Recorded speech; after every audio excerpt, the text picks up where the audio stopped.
नमस्कार मित्रांनो, परिवर्तक या मराठी यूट्यूब चॅनलवर तुमचे स्वागत आहे।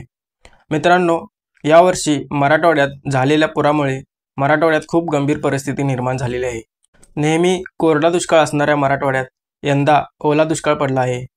जायकवाडी धरणाचे 27 दरवाजे उघडले गेले, पाझर तलाव फुटला, अनेक नद्यांना पूर आला।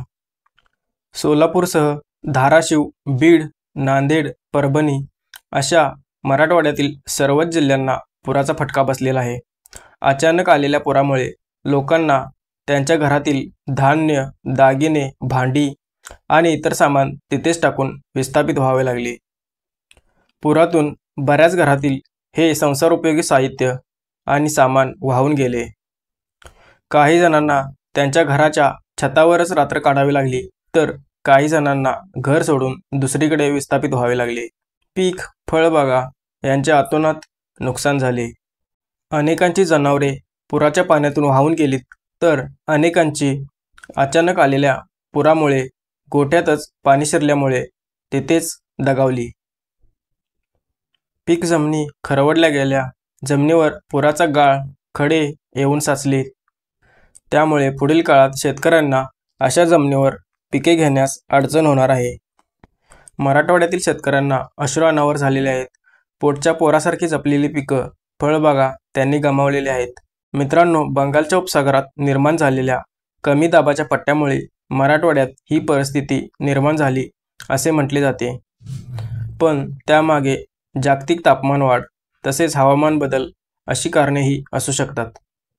मित्रांनो, सरकारने पंचनामे करून मदत देण्याची घोषणा केली आहे, पण ती मदत किती आणि कधी मिळते आणि मराठवाड्यातील लोकांसाठी आणि शेतकऱ्यांसाठी ती मदत पुरेशी असेल का, हा मोठा प्रश्न आहे।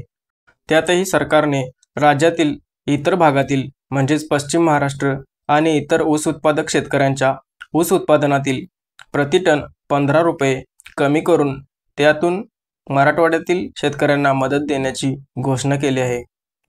यातील 5 रुपये मराठवाड्यातील शेतकऱ्यांना मदत म्हणून जातील, तर 10 रुपये मुख्यमंत्री सहायता निधीमध्ये जातील।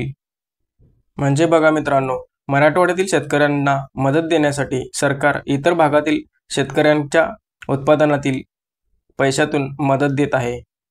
एक तर राज्यातील इतर भागातही अतिवृष्टी झाल्यामुळे पिकांचे नुकसान झाले आहे आणि अशातच सरकार त्यांच्याच उत्पादनातील हिस्सा घेत आहे आणि मराठवाड्यातील शेतकऱ्यांना मदत देत आहे।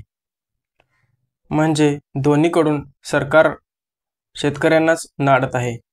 मित्रांनो, तब्बल 70 वर्षांनंतर मराठवाड्यावर ही परिस्थिती ओढवली आहे। अशा या गंभीर परिस्थितीत सरकारसोबतच राज्यातील इतर भागातील लोकांनीही मराठवाड्यातील लोकांची शक्य त्या परीने मदत केली पाहिजे। मित्रांनो, जागतिक हवामान बदल आणि तापमानवाढीमुळे भविष्यातही अशी परिस्थिती उद्भवू शकते।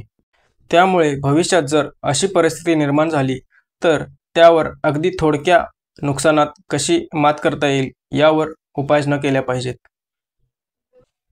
मित्रांनो, तुम्हाला यावर काय वाटते हे कमेंट्स करून सांगा।